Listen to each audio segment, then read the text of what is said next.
राम राम सारे भाइयों ने आज आप ही बात करांगे पंडित लक्ष्मीचंद का जीवन परिचय के बारे में। तो दोस्तों पंडित लक्ष्मी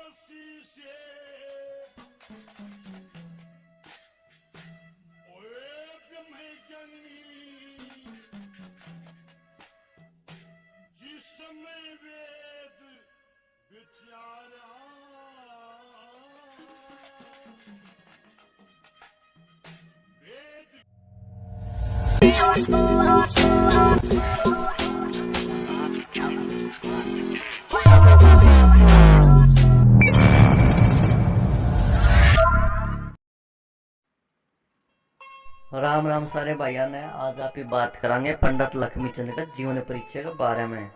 तो दोस्तों पंडित लक्ष्मीचंद का जन्म सन 1903 में हरियाणा के सोनीपत जिले के गांव जाटी में हुआ था। इनका जन्म एक साधारण किसान परिवार में होने की वजह से इन्हें पढ़ने लिखने की जगह घर के काम जैसे पशु चराने के लिए भेज दिया जाता था और वो पशु चराते चराते ही भजन गायन करने लग जाते थे। धीरे धीरे लोगों को उनका गायन बहुत ही पसंद आने लग गया था और वो कविताएं से लोगों का मनोरंजन भी करने लग गए थे। इस प्रकार लक्ष्मी को ख्याति प्राप्त होने लग गई थी और उन्होंने सांग मंडलियों में भी जाना शुरू कर दिया था। उस समय गायन व सांग को अच्छा काम नहीं समझा जाता था, इसलिए उनके घर वाले उनसे परेशान होकर डांटने लग जाते थे। पर वे अपनी धुन के इतने पक्के थे, उन्होंने अपने गायन को जारी रखा और अनेक रागनियों व किस्सों की रचना कर दी। वे हरियाणा के बाद में सर्वश्रेष्ठ कवि भी कहलाए। उन्होंने अनेकों किस्सों व रागनियों की रचना की थी। इनके सांग व किस्सों को आज भी हरियाणा के लोग गाते व सुनते हैं। इन्हें सूर्य कवि की उपाधि भी दी गई है। इन्होंने हरियाणवी संस्कृति को एक अलग ही दिशा दी है। बताया जाता है कि लक्ष्मीचंद के गांव किसी शादी में उस समय के प्रसिद्ध गायक व कलाकार मानसिंह बामन आए हुए थे, तो लक्ष्मी ने उनका सांग पूरे मंत्रमुग्ध होकर पूरी रात सुना था। उन्हें वो सांग इतना अच्छा लगा कि उन्होंने मानसिंह बामन को अपना सदा के लिए गुरु मान लिया था। अपने गुरु का नाम लक्ष्मीचंद बामन ने उनकी अनेकों रागनियों व किस्सों में लिया है, जो आप आज भी यूट्यूब पर सुन सकते हैं।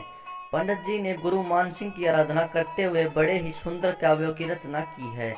पंडित जी ने सोन सांगी की मंडली में भी बहुत दिन काम किया है, पर सोन सांगी ने एक दिन सांग में लक्ष्मीचंद के बारे में कुछ बोल दिया था, इसलिए लक्ष्मीचंद बामन उनसे नाराज होकर अपनी अलग मंडली बना लेते हैं और अपनी मंडली में गायन जारी रखते हैं। पंडित जी 42 वर्ष की कम आयु में ही स्वर्ग सुधार गए थे।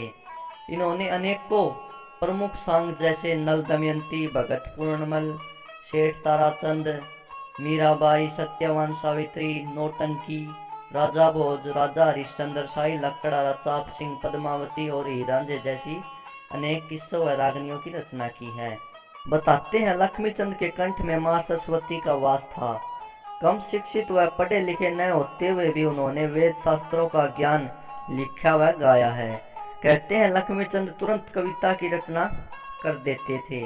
एक बार लक्ष्मीचंद सांग कर रहे थे तो उनके चेले मांगेराम नाच रहे थे, तो लक्ष्मी ने उनको कुछ बोल दिया था, जिससे मांगेराम बहुत ही नाराज हो गए थे। इसलिए लक्ष्मीचंद ने उन्हें मनाने के लिए एक तुरंत ही रागनी गाई थी कि नाचन में ऐ बताया नाचा दुनिया सारी। और वो बात तो किसने नहीं सुनी जब लक्ष्मीचंद सांग कर रहे थे और वो रागनी गाई थी, फिर झाकी के मारोड़ा मारू बैठ गोफिया सनखा। वे मौके के हिसाब से काव्य की रचना के लिए मशहूर थे। इन्होंने आने वाले समय के लिए अनेक रचनाएं की हैं, जो आज के समय में सच प्रतीत हो रही हैं। दादा लक्ष्मीचंद ने ब्रह्म ज्ञान गाया था, जो हमें वेद शास्त्रों व लोक समाज का अध्ययन कराता है। इनके सांग व रागनियों के बिना हरियाणवी संस्कृति अधूरी है। आज भी जब हरियाणा में रागनी प्रोग्राम होता है तो लक्ष्मीचंद के स्मरण के बिना कभी भी शुरू नहीं होता। आज हरियाणा के विश्वविद्यालय में उनके गायन पर शोध कार्य होते हैं। आज भी दादा लक्ष्मीचंद के वंशज उनकी परंपरा को बनाए हुए हैं। वह हरियाणा और आसपास के राज्य में इस कला का प्रचार कर रहे हैं। उनके सपुत्र तुल्यराम व पौत्र विष्णु इस कार्य को आगे बढ़ा रहे हैं। धन्य है हमारे सूर्य कवि पंडित लक्ष्मीचंद जी। जय हरियाणा, जय हरियाणवी, जय दादा लक्ष्मीचंद जी। और भाइयों तमिल जाते जाते या कविता भी सुनते जाइयो। समुद्र ऋषि से ज्ञानी हो गए जिसने वेद विचारा, और वेद व्यास जी कलु काल का हाल लिखने लगे सारा। एक बाप के 9 बेटे ना पेट भर पावेगा, वीर मर्द हो न्यारे न्यारे बखत ईसा भी आवेगा। घर घर के में पंच बने ना कोई किसी ने समझावेगा, और मनुष्य मात्र का कर्म छोड़कर बंदा धन जोड़ा चावेगा। बांध रकम ने कड़कर मर्जिया, मांगा मिले ना उधारा, और वेद व्यास जी कलु काल का हाल लिखने लगे सारा।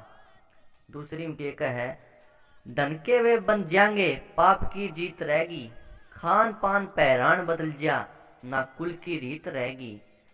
ये वीर नौकरी करया करेंगी फिर भी ना चले गुजारा, और वेद व्यास जी कलु काल का हाल लिखने लगे सारा।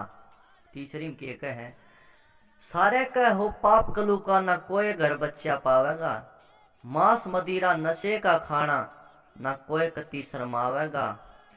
कलु लोक हो दुनिया में ना कोई धन कमावेगा, और ये वेद शास्त्र और ग्रंथों का ना कोई पढ़निया पावेगा। भजन संध्या तर्पण छोड़ दें वस्तु रह जाएंगी 12, वेद व्यास जी कलु काल का हाल लिखने लगे सारा। चौथी में के है, कह लक्ष्मी चंद सतरापन जागा और औरतों का राज होगा, कोर्ट तक कचेड़ी चाले ऐदरम बेअंदाज होगा। भाई ने भाई ना चावे इसका ना कोई इलाज होगा, और ये वीर उगाड़े सिर होंगी जिन पे दल खप गया 18, और वेद व्यास जी कलु काल का हाल लिखने लगे सारा।